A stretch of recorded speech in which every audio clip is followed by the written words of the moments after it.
Hello guys, in this video we'll see how to install Tor Browser on Ubuntu 24.04.3 LTS version. Now open any web browser, then go to torproject.org. Then click on Tor Browser or click on download Tor Browser. Both are same. Then we have to select the download for Linux. See, download started, go to downloads. See here, its size is about 118 megabytes and it is zip file. Wait until download completes. Once download completes, then we will install Tor Browser. See, download is completed. Open terminal, go to downloads, ls. See here we have the Tor Browser zip file. We have to unzip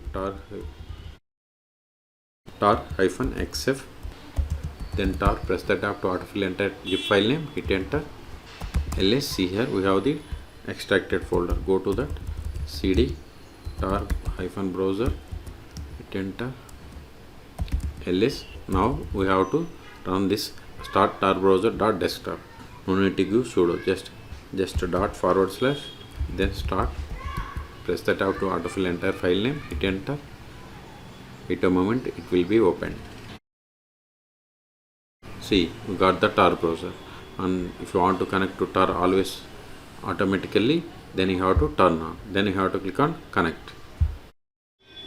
See, we have successfully connected, and see here the default search engine for Tor browser is DuckDuckGo. Okay, so we have successfully installed Tor browser on Ubuntu Linux 24.04.3 LTS version. Okay, for more tutorials please subscribe my channel. Thank you.